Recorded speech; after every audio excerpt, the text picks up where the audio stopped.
nossa revista tem como título a mensagem urgente de Gênesis. Foi assim que tudo começou.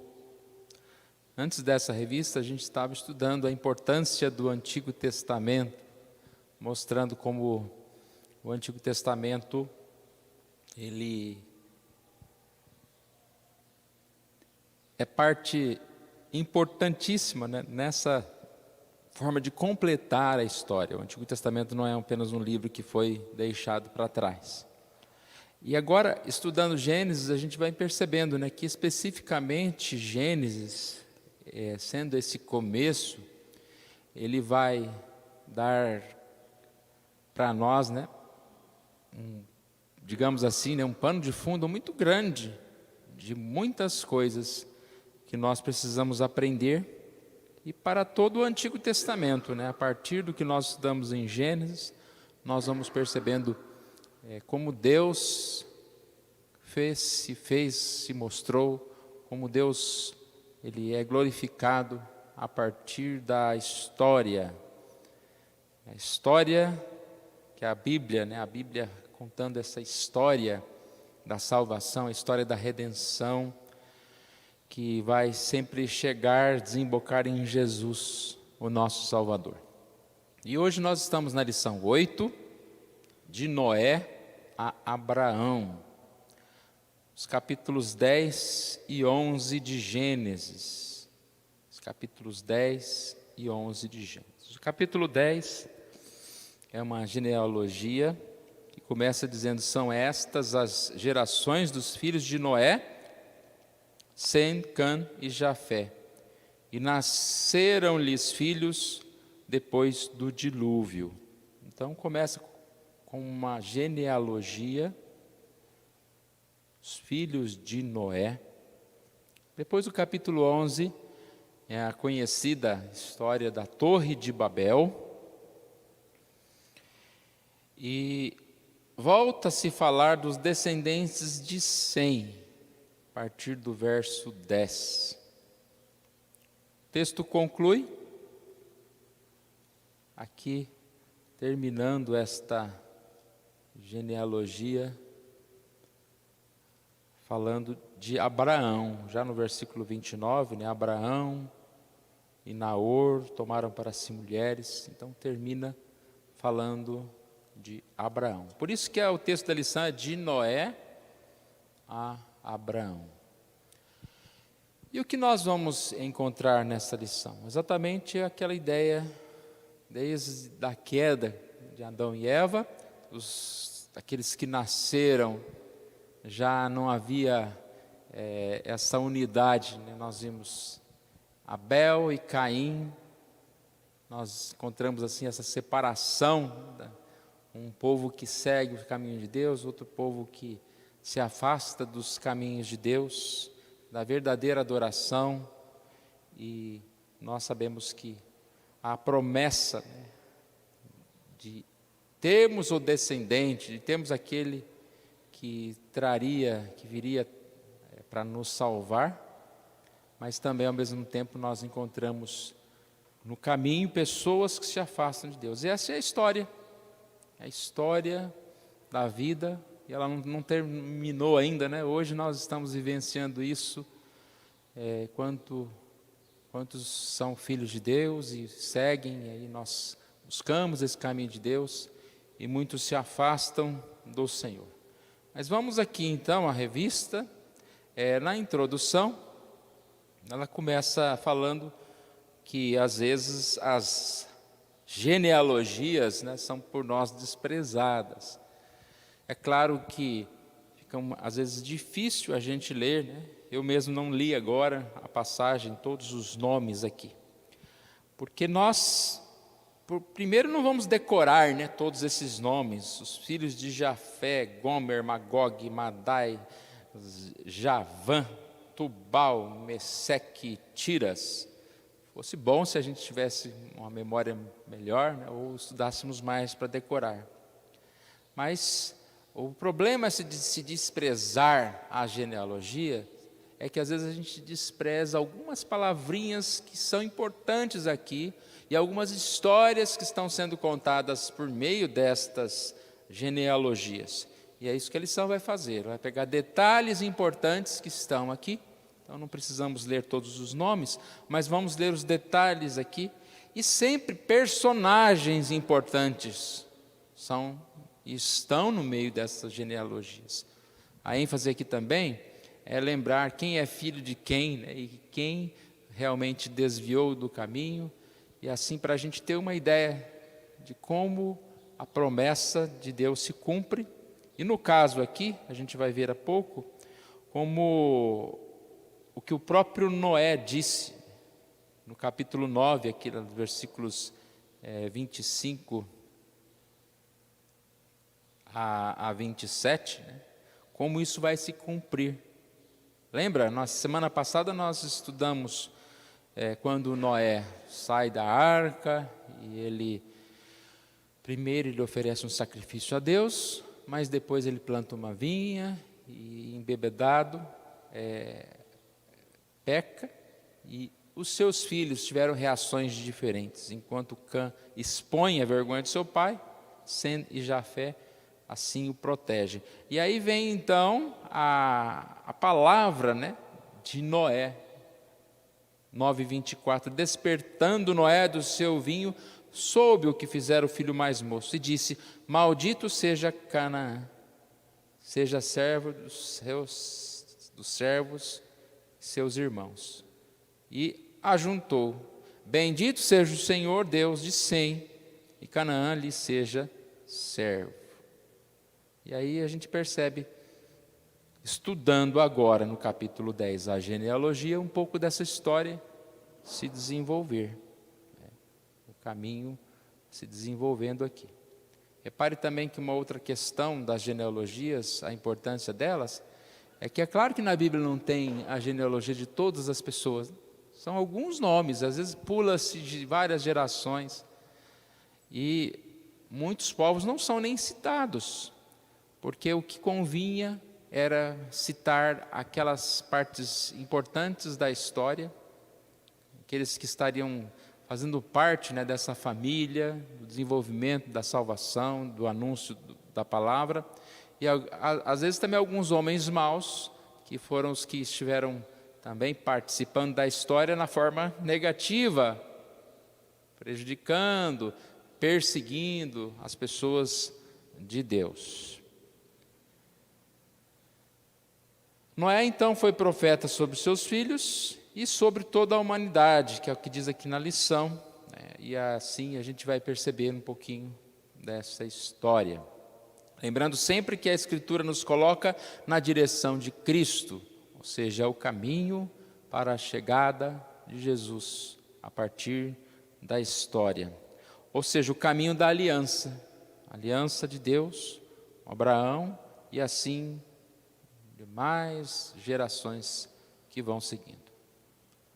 Ok? Deu para entender? Então, essa é a questão, o propósito da lição. Vamos lá, ponto 1. História de Noé. E aqui, a primeira palavra destacada pela lição é: nasceram-lhe filhos. O que a lição diz a respeito disso? Que é a mão do Senhor, que é essencial a mão do Senhor nos planos de Deus. Nasceram-lhe filhos significa que isso lhes foi uma bênção, não fruto do seu esforço. Ninguém pode simplesmente dizer que é por suas próprias forças. Quem somos nós para gerar filhos se não foram esses dados pelo Senhor? Às vezes a gente esquece, porque tudo vem de Deus. Como a gente esquece disso, né? Na nossa insegurança de que vai nos faltar alguma coisa, a gente está esquecendo que tudo vem de Deus. Mas também na nossa segurança em excesso, achando, não, tem tudo sob controle, é esquecer que tudo vem de Deus. Porque nós podemos ter dinheiro guardado no banco, podemos ter uma saúde, você vai lá, faz os exames, tudo tem uma ótima saúde, mas É Deus que garante que amanhã também isso seja assim. Todo dia é dia de gratidão, né, a Deus, porque você está com saúde, porque você está tendo o seu sustento diário. E até a questão do sustento espiritual, tudo depende de Deus. Eu achei interessante que eu fui fazer exames da vista, e aí o meu grau diminuiu, né? Então eu estava com 2 de miopia, foi para 1,75, agora está 1,5, né? Eu falei, mais uns 20 anos, estou curado. E a médica falou, não, a idade, né? Eu tenho que ouvir isso várias vezes, né? Vai no médico, a idade, eu não sei que idade é essa, mas tudo bem. A miopia, para quem tem grau pequeno, até 2, 3, ela, com a idade ela vai diminuindo. O que vai acontecer agora, que é o que já está acontecendo, é que de perto, eu que sempre falava que era uma maravilha, começa a piorar. Que fala, a vista cansada, né? É que aí com a idade de perto vai piorando.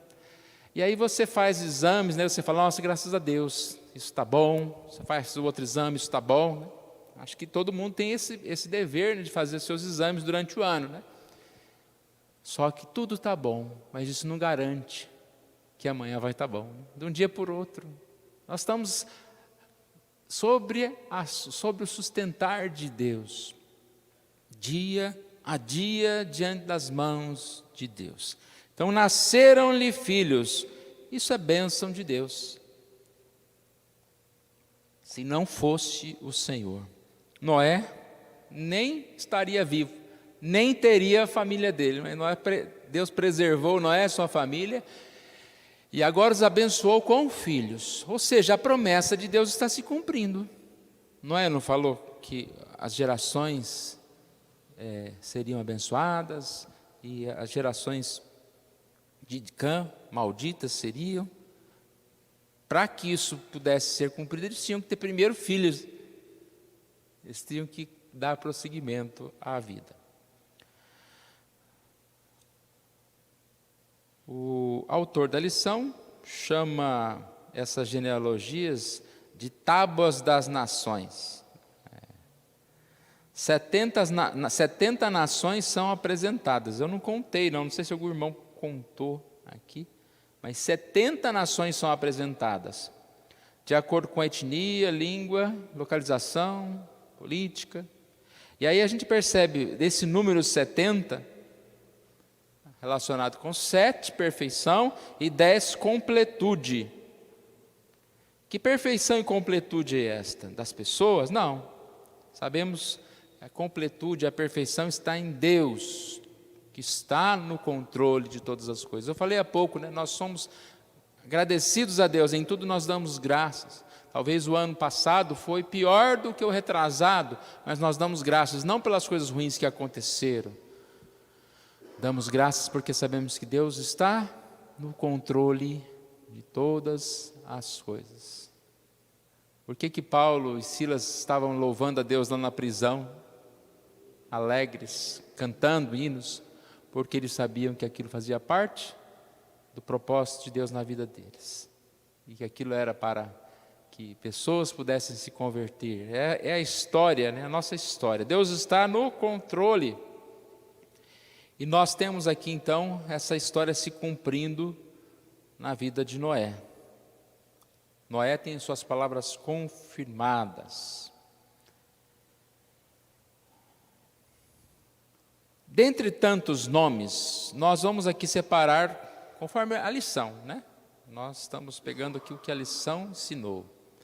Separar primeiro Nimrod, versículo 8. Você pode deixar a sua Bíblia aberta, a gente não vai ler todo o texto, mas a gente vai lendo aqui algumas passagens. Gênesis 10, 8. Cush gerou a Nimrod, o qual começou a ser poderoso na terra. Então ele foi construtor de cidades, caçador valente e construtor de cidades. Versículo 10 diz que o princípio do seu reino foi Babel. E aí tem Babel, Ereque, Acade, Calné, Sinar Depois fala Nínive, edificou Nínive, um homem poderoso. Interessante como que as pessoas são diferentes, né? Às vezes a gente vê uma pessoa que tem tanta habilidade para algumas coisas e ela se torna forte e poderosa. Quando usa isso para o bem, graças a Deus. Mas quando deixa esse poder se tornar em vaidade, se tornar em separação de Deus, muitos sofrem por isso, até eles mesmos. E aqui a gente vê então Nimrod. Ele é da linhagem de Cã. Cã é o que foi, de certa forma, amaldiçoado, ou aqui no Gênesis 9, 24, quando Noé despertou, ele disse: maldito seja Canaã. E dele então vai proceder a Babel, e assim essas famílias aqui. Outro nome citado é Peleque. Lá no verso 25, ele é filho de Éber. A Éber nasceram-lhe 2 filhos. Um teve por nome Peleque, porquanto em seus dias se repartiu a terra, e o nome de seu irmão foi Joctã. O que significa esse repartiu a terra? Repare que Éber teve 2 filhos, e aqui um filho vai partir por um caminho bom, e o outro por um caminho ruim. Então aqui é essa divisão da terra com Peleque, com seu irmão Joctã, apresentando a divisão entre os descendentes crentes e incrédulos de Éber, portanto de Sem. Repare então, de Cã nós falamos de Nimrod, um homem que vai mostrar a questão do mal. De Sem, a gente está vendo aqui Éber, Peleque e Joctã. Já na descendência de Sem, que é o abençoado, vai haver uma divisão entre um grupo que vai partir para o mal e um grupo que vai partir para o bem. Irmãos, nós sabemos que não há uma regra geral, né? Todo mundo bonzinho de cá e todo mundo ruim de lá, né? As gerações vão se misturando. Já adiantando aqui, o que aconteceu quando Jesus voltou? Os descendentes de Abraão, o que fizeram? Rejeitaram a Cristo. Então essa história ela vai tendo emaranhado, e por isso que o autor da lição que fala como é importante a gente estudar essas genealogias, né? E até interessante, né? Eu vim na escola dominical, primeiro domingo do ano, para estudar genealogia. Mas essa é a ideia de alguma coisa que provavelmente você nunca estudou, nunca vai parar 1 hora para estudar, né? Vai parar 1 hora para estudar genealogia. E aqui você está percebendo a história, Deus por trás da história, como as gerações se formaram. Isso é muito bom a gente conhecer, né? Quando você conhece uma pessoa, você fala, mas ele é filho de quem? Aí já dá para ter uma ideia, né? Mas, e o avô? É que a gente tem uma memória curta. Eu mesmo, se você perguntar do meu avô, eu lembro mais ou menos do nome dele, mas eu não sei histórias da vida dele. Então, e olha que é coisa próxima, né? Um avô. Mas muitas pessoas não tiveram contato com os seus avós. E aí a gente tendo essa anotação da Bíblia, né? A gente vai conhecer que teve uma pessoa chamada Éber, teve um filho chamado Peleque e Joctã. Essa é a parte aqui importante citada na revista. Não há intenção de contar tudo, né? Nem seria possível, como nós falamos, a Bíblia ela tem algumas pontuações. Dentre essas pontuações a gente já resume, não seria possível contar tudo. Mas aí a gente percebe que de Nimrod veio essa cidade, Babel, que nós vamos estudar no próximo tópico, e também uma palavra importante lembrar aqui de Nínive. Repare que nós estamos falando que Nimrod é descendente de Cã. E Nínive era um povo mau, mas foi concedido a misericórdia de Deus. O profeta Jonas falava: eu não quero, né, que esse Nínive se converta. Nínive é lá do Nimrod, é lá do Cã. E olha como que as coisas vão se invertendo. Deus soberano na história, agindo e transformando a história.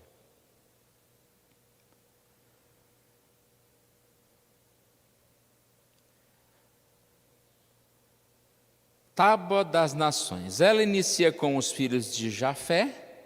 Então aqui são as partes, né, que tem no capítulo 10. Versículo 2. Os filhos de Jafé são mais distantes de Israel. E daí os filhos de Cã, versículo 6. E depois os filhos de Sem, os semitas, os quais vem Israel. Os descendentes de Sem. Aqui no versículo 10 também do capítulo 11, é falado sobre eles, né? E nós encontramos aqui também no versículo 31 do capítulo 10, 31, são esses os filhos de Sem. E depois, no capítulo 11, verso 10, são essas as gerações de Sem. São histórias contadas, separadas aqui, também com um propósito, né? Ressaltando coisas diferentes. Alguém gostaria de falar nesse primeiro tópico? Nos ajudar? Pode perguntar, mas não pode fazer pergunta difícil, né? Porque depois a gente não sabe responder. Vamos prosseguindo, então? Bom, ponto 2, ele pelo menos é mais familiar.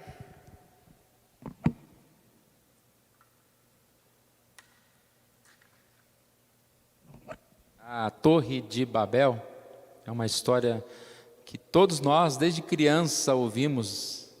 É uma história interessante, né? A gente sempre lembra aquelas gravuras, aquelas imagens, desenhos, né?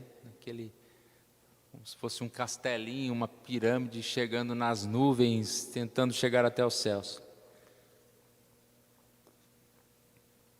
E a lição, ela traz aqui uma mensagem importante, uma pregação que a gente pode até utilizar em outro momento, só esse tópico, falando a respeito do homem, né, da maldade do homem, como ela se manifesta, o que acontece. Então nós já vimos que Babel foi fundada por Nimrod.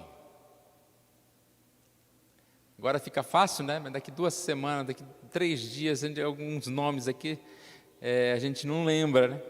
Mas Babel foi fundada por Nimrod, que ele era conhecido como caçador.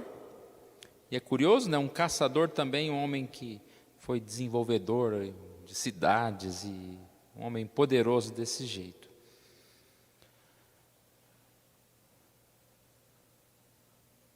Vamos ler aqui uma parte. Aqui é uma parte pequenininha.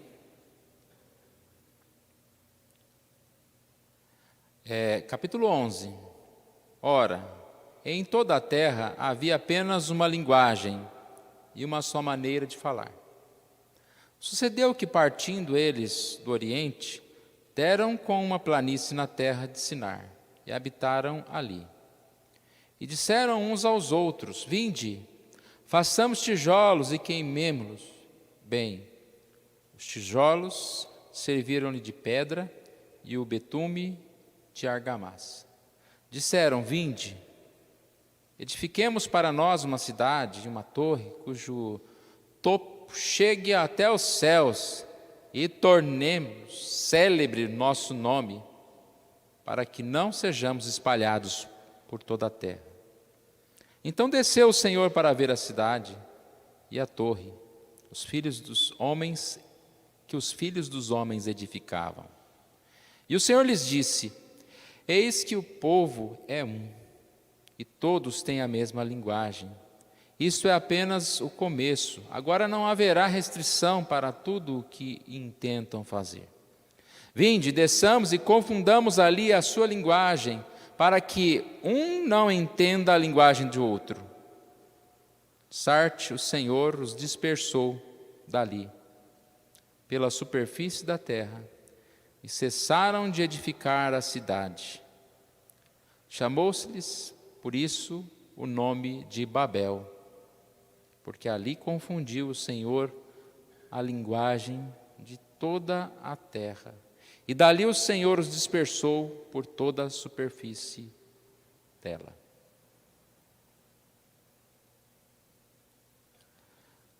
Repare que a ação humana aqui poderia até parecer boa. Quantas ações humanas, irmãos, você olha assim, você fala, nossa, boa ideia, interessante, né? Vamos estar unidos, vamos construir aqui uma grande torre. O propósito até bom, né? Vamos chegar mais perto de Deus. O problema não é qual é a ação que nós estamos tomando. O problema é qual é a vontade de Deus. Quando você tiver dúvida qual é a vontade de Deus, você lembra do versículo que diz, a vontade de Deus é a vossa santificação. Já responde muita pergunta por aí, não? Será que eu posso fazer isso, que eu devo fazer aquilo? Isso aí é santo? Está de acordo com a palavra de Deus? E qual era a palavra de Deus para aquelas nações? Gênesis 9:7. Sede fecundos, multiplicai-vos, povoai a terra e multiplicai-vos nela. E aqui o texto diz que eles disseram uns aos outros, verso 3, façamos tijolos.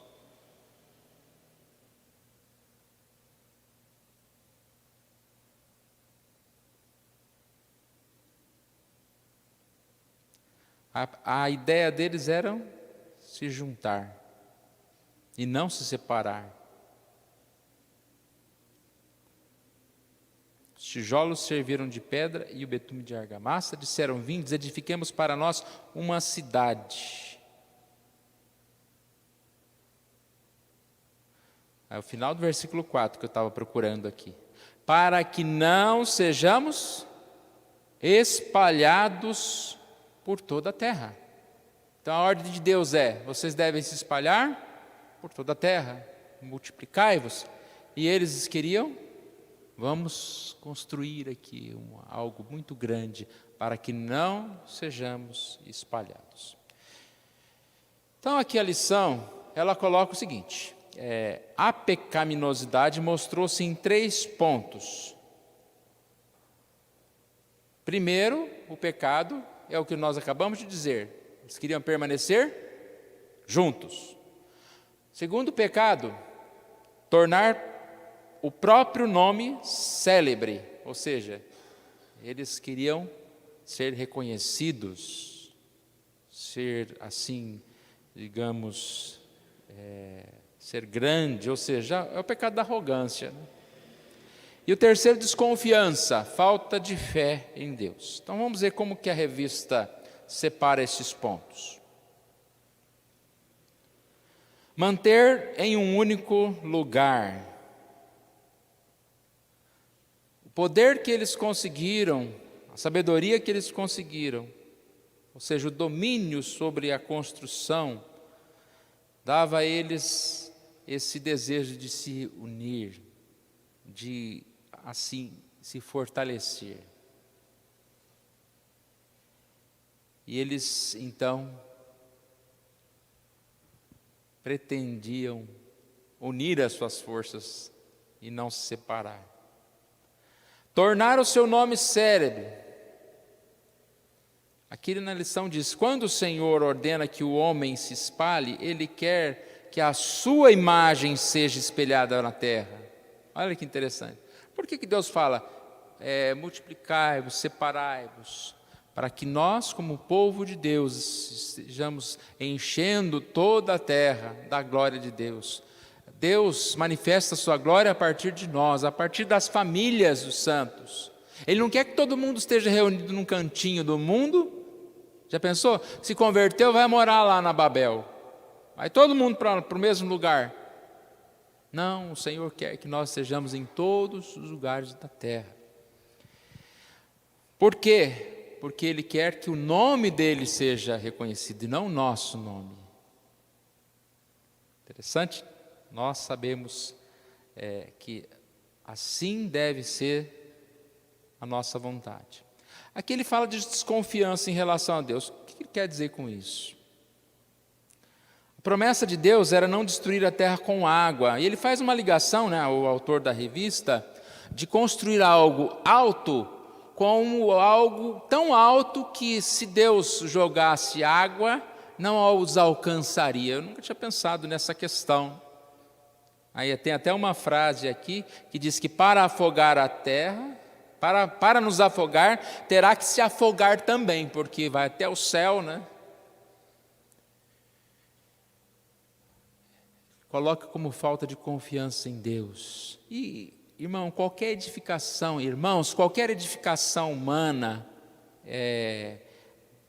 tem que ser feita com muito cuidado, porque realmente ela pode ser e pode se tornar uma falta de confiança em relação a Deus. Por que a gente tem tanto a necessidade de juntar coisas, de guardar dinheiro?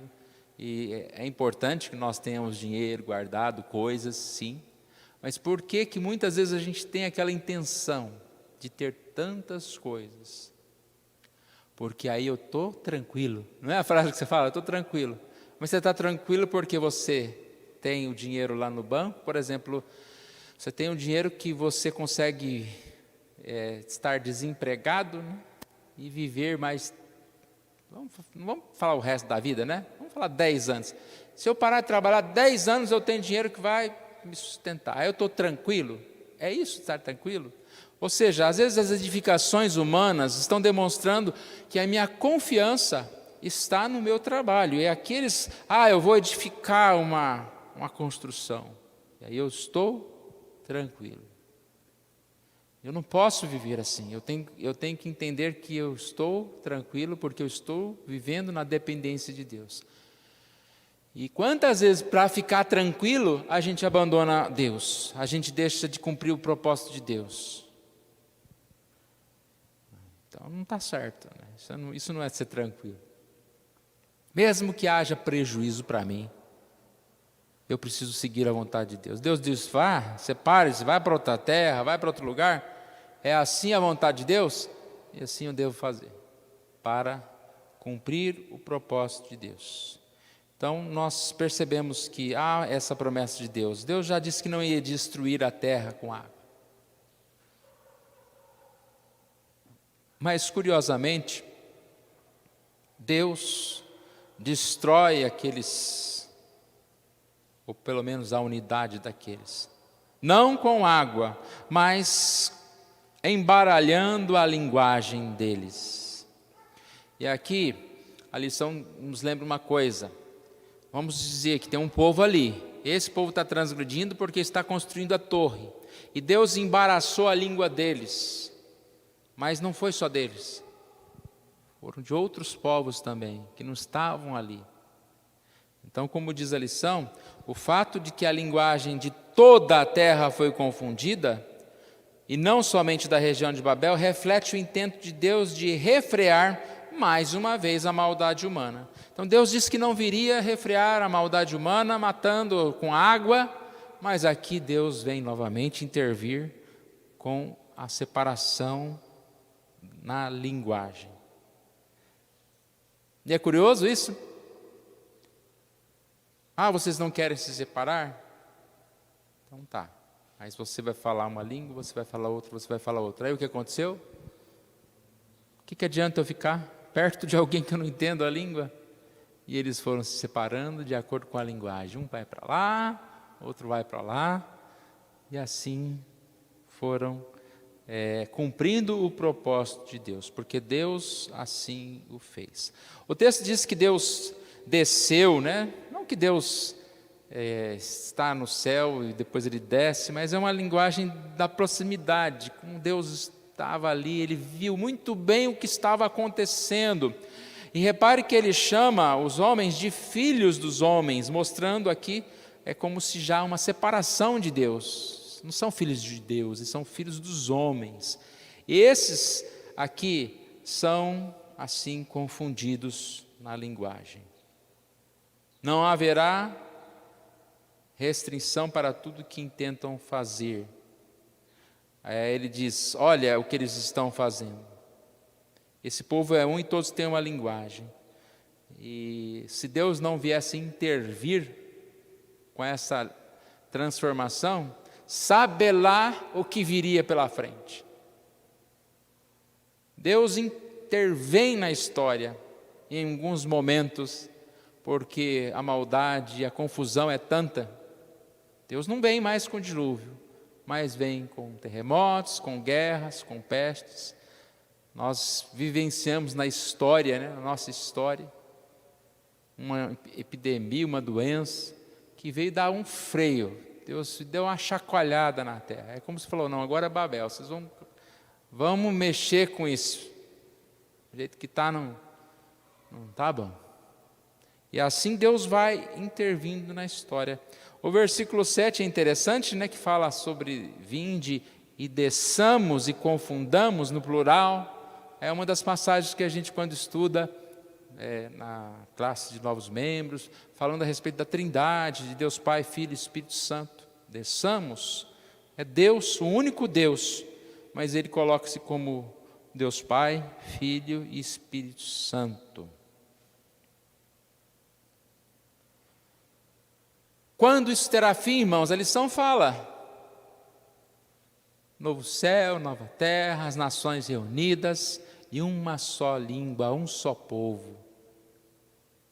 Hoje, por mais que as pessoas tenham facilidade de decorar ou usar um celular, um tradutor, seja o que for, a língua é uma barreira muito grande ainda. A linguagem é uma barreira muito grande. Mas esse processo terá fim.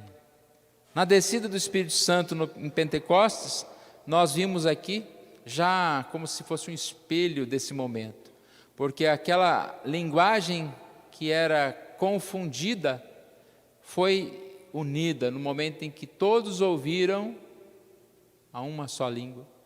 Foi falado, a pregação foi ouvida. O Espírito Santo, ele tem uma linguagem especial, fala aos nossos corações. Cumprindo essa promessa de Isaías 28:11, o Espírito anunciou a condenação sobre os judeus incrédulos, indo em direção aos gentios. E falando aqui sobre a colheita do Evangelho, que as línguas não são impedimentos para o Espírito Santo. As línguas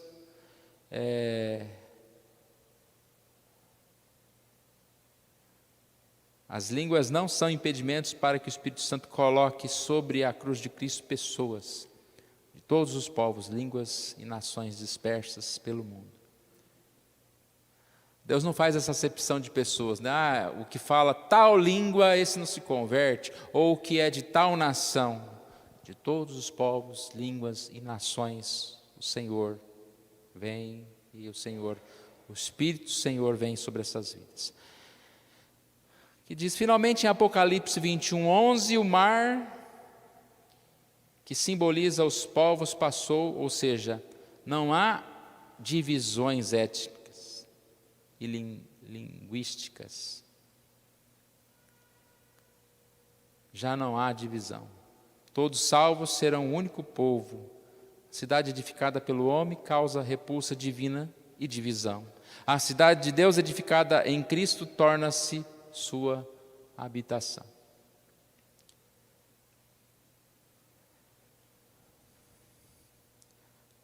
Terminamos esse ponto, irmãos. Pode nos ajudar, que nós temos tempo ainda. Se alguém quiser falar, é muito importante essa passagem da Torre de Babel. Pega aqui, por favor. Obrigado. Essa passagem da Torre de Babel, porque descreve o homem, o ser humano. seu desejo de ser Deus, de colocar-se no lugar de Deus e de separar-se, né, de Deus. Pode falar. Pastor, eu estava imaginando, já desde ontem, que nós temos a mania, a obrigação de dizer, né, ano novo. Até que ponto esse ano é novo, se nós estamos em 2022? Os judeus estão comemorando 5.781, a idade do mundo. E o que isso tem a ver com a lição? O mundo é velho. Assim como os estilistas preparam roupas, ternos, vestidos, enfim, para a humanidade ficar cada vez melhor, mas o corpo está envelhecendo. A Torre de Babel é uma das formas que o povo da época entenderam que deveria fazer uma coisa nova num mundo que estava envelhecendo já. E hoje não é diferente. O que as nações fazem, o que os governantes fazem, nova bomba atômica, novo avião, novo drone, novo trem, novo não sei o quê, num mundo velho. E isso tudo está caminhando, como eu disse na lição passada, que o homem obedeceu a Deus já desobedecendo, e isso era plano de Deus.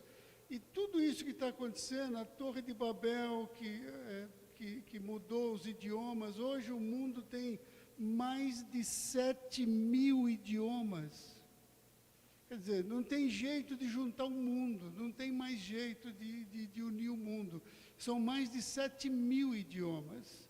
Quer dizer, então, tudo isso que está acontecendo nesse mundo velho caminha para a palavra do Senhor que diz: eis que farei novos céus e nova terra.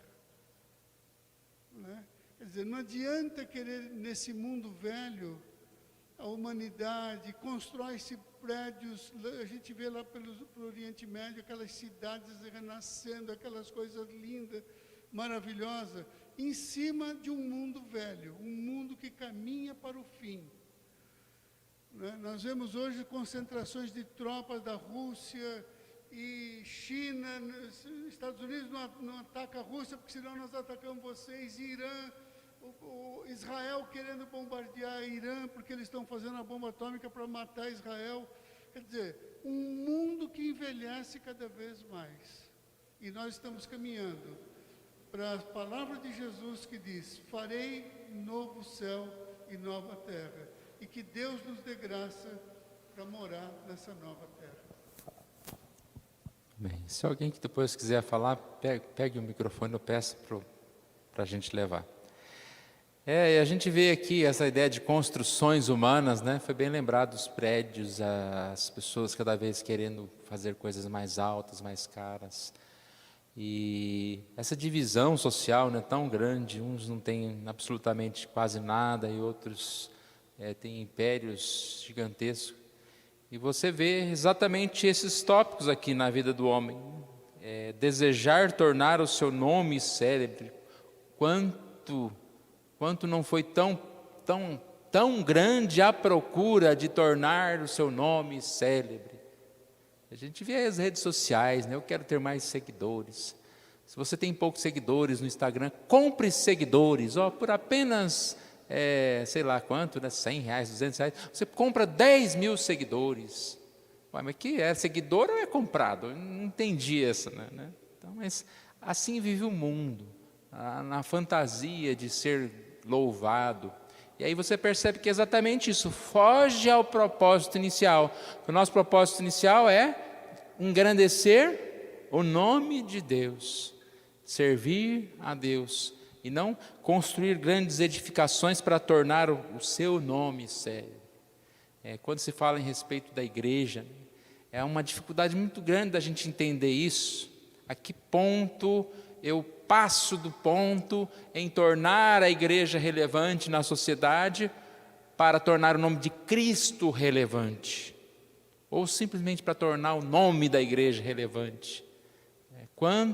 quantas denominações gigantescas que acaba mais fazendo propaganda de si mesmos e, de repente, para adequar-se à sociedade, deixa de pregar a verdadeira palavra. Porque começa a pregar a palavra, a sociedade não vai gostar mais, ela vai deixar de crescer, e uma dificuldade enorme, né? Não estou querendo julgar ninguém, nem estou pensando em ninguém no momento, mas é uma dificuldade, assim como pessoas, né? Pessoas, pastores, líderes, grupos musicais, que se tornam grande para quê? Para louvar a Deus ou para ser louvado, para ser reconhecido? A mensagem de Babel aqui fala sobre eles quererem se manter num único lugar, e nós falamos que essa mensagem está relacionada ao homem querer realizar a sua vontade, não obedecer a Deus. Deus diz: vai pelo mundo, disperse, separem-se. E é um outro grande fator de importância. Nós precisamos pensar nisso. Hoje nós falamos a respeito dessa ideia de procurar compreender a vontade do Senhor. Em mais um dia, em mais um ano, em mais uma oportunidade que nós temos. Mas vamos lá então, vamos para o ponto 3. Gênesis 11 termina com a genealogia de Sem, para introduzir a história de Abraão. De uma população dispersa pela mão divina, o Senhor levantará para si aquele que a reunirá novamente. Aqui está o grande mistério de Cristo. Os gentios são coerdeiros, membros do mesmo corpo e coparticipantes da promessa em Cristo Jesus por meio do Evangelho. Então a gente percebe, como nós falamos há pouco, que essas genealogias elas vão mostrando, né, que no meio, no tempo, alguns se separam, vão para um lado, vão para um outro, e outros que não eram conhecidos como os chamados gentios, que não eram povo, se tornam povo. A história da redenção, ela fala de um Deus de misericórdia. Primeiro, Deus foi misericordioso com todos, né, irmãos? Porque nenhum de nós não somos escolhidos, ou não houve um povo escolhido porque era melhor do que o outro, mas porque assim o Senhor colocou no coração. E nós somos muito privilegiados em saber que somos salvos por Deus. Mas a misericórdia de Deus, ela é especial, porque a qualquer momento Deus salva quem Ele mesmo quer. Quantos homens maus na terra que de repente são agraciados pela salvação, pelo poder de Deus. Então, quando Deus fala, Deus Ele é capaz de modificar a vida das pessoas. A genealogia de Sem segue o padrão bíblico, há um foco, por isso não se aborda aquelas gerações que não estão ligadas ao plano redentivo, né? Não vai falar de todo mundo. O projeto de Deus está em andamento e a genealogia de Sem dirige-se a Abraão, centro do plano redentivo, e aqueles que cercam sua história. Então você vai ver aqui na genealogia de Sem, versículo 10, 11 e 10. São essas as gerações de Sem. E lá no versículo 25, vai aparecer o nome do pai de Abraão. Quem sabe o nome do pai de Abraão? Terá. Terá Abraão? Terá Abraão? Terá. Então, aparece, versículo 25. Depois que gerou a Terá, viveu Naor 119 anos e gerou filhos e filhas. Versículo 26. Viveu Terá 70 anos e gerou a Abraão, a Naor e a Arã. E aí, você percebe, não fala muito de Naor, mas falou que Arã gerou Ló, porque vai fazer parte dessa história toda.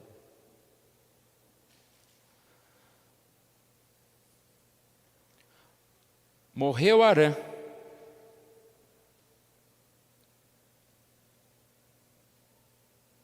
Versículo 29. Abraão e Naor tomaram para si mulheres. A de Abraão chamava-se Sarai e a de Naor Milca, filha de Arã, que foi pai de Milca e de Isca. Então a gente vai vendo aqui as ligações. Olha, a revista disse que fala-se a respeito dessas gerações aqui cumprindo aquilo que Deus ensinou, aquilo que Deus assim coube conduzir. O Senhor está cumprindo as suas promessas, guiando a história da vida de cada geração para cumprir sua promessa de que o descendente de mulher pisaria a cabeça da serpente. Além disso, o foco nessa genealogia, diferente da que se vê no capítulo 10, porque nós vemos a descendência de Sem duas vezes, né? Lá no capítulo 10 e agora aqui. Diferente do capítulo 10,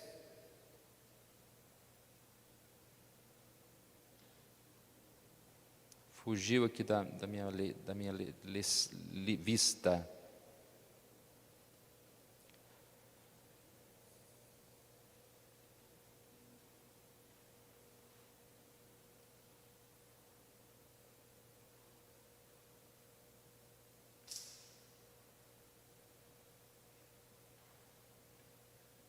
O projeto de Deus está em andamento e a genealogia de Sem dirige-se a Abraão, centro do plano redentivo, e aqueles que cercam a sua história. Ló, seu sobrinho, filho de Arã, o acompanharia por um bom tempo e teria sua história atrelada à de seu tio Naor, seu irmão, que seria avô de Rebeca, a futura esposa de Isaac. E aqui ele fala então coisas que a gente vai conseguindo enxergar, aprender através da genealogia. Uma das coisas que ele cita é a questão da idade, né? Parece a diminuição da idade, já não há aqueles 800, 900 anos, parece que viveu 200 e poucos anos. Por exemplo, Terá viveu 205 anos, Naor viveu 119 anos, e aí a gente percebe essa diferença aqui. O Senhor está cumprindo as suas promessas, como nós lemos há pouco. Mesmo que Sem tenha tido 5 filhos, a linhagem do capítulo 11 foca em Arfaxade. E assim a gente vai vendo, né, a história aqui, as promessas de Deus se cumprindo na história. A gente não consegue, né, irmãos, nós somos limitados e a gente não consegue ver todos os detalhes da história, mas muitos detalhes a gente vê e fica feliz por eles. Quando nós passamos e olhamos para a história da nossa vida, por exemplo, a gente vai perceber os detalhes, os acontecimentos. Às vezes, no momento que você está passando por alguma dificuldade, você não enxerga, mas mais para frente, aí você consegue ter uma melhor visão do que foi isto, o propósito para o que foi cada uma dessas coisas assim realizadas. Gálatas 3,16 diz: ora, as promessas foram feitas a Abraão e ao seu descendente. Não disse aos descendentes, como se falando de muitos, porém como de um só, e ao teu descendente, que é Cristo. Ele está enfatizando, né, que não foram todos os descendentes que foram abençoados, mas aqueles que foram separados, e quando fala a promessa ao descendente, está falando de Jesus. Jesus que os judeus não receberam como Messias. Então toda esta diferenciação, né, de um momento para o outro acontece aqui. Alguém quer nos ajudar? Nós vamos encerrando, já estamos chegando no final.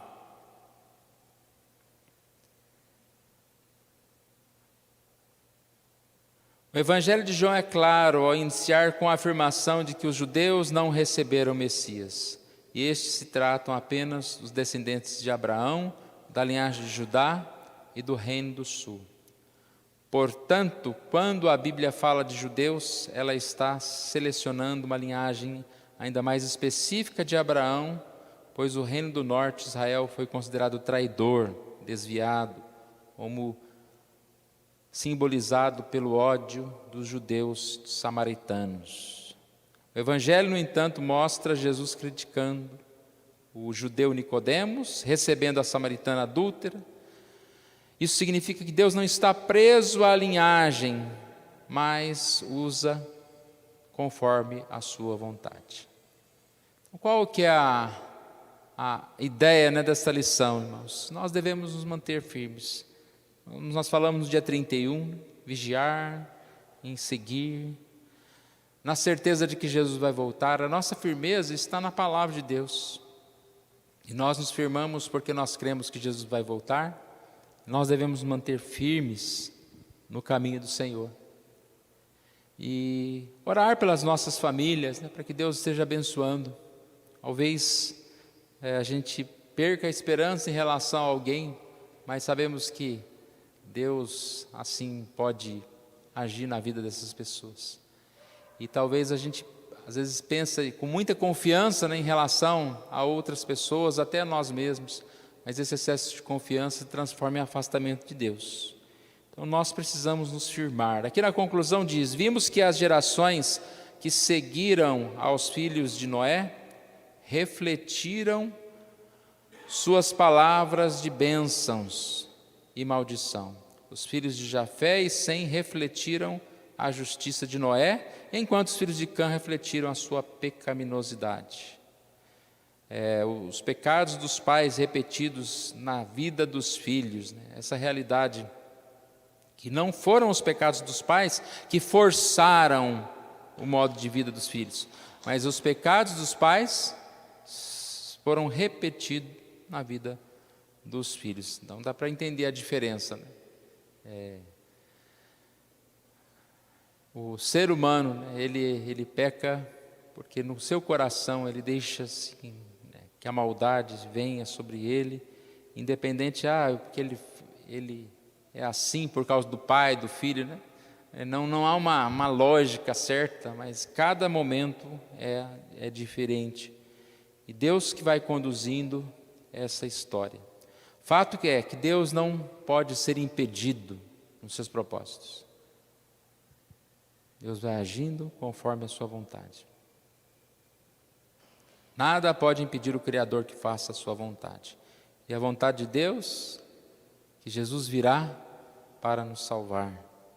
E nós assim aguardamos o Senhor em gratidão e sabendo que nós podemos viver essa reconciliação com o Senhor.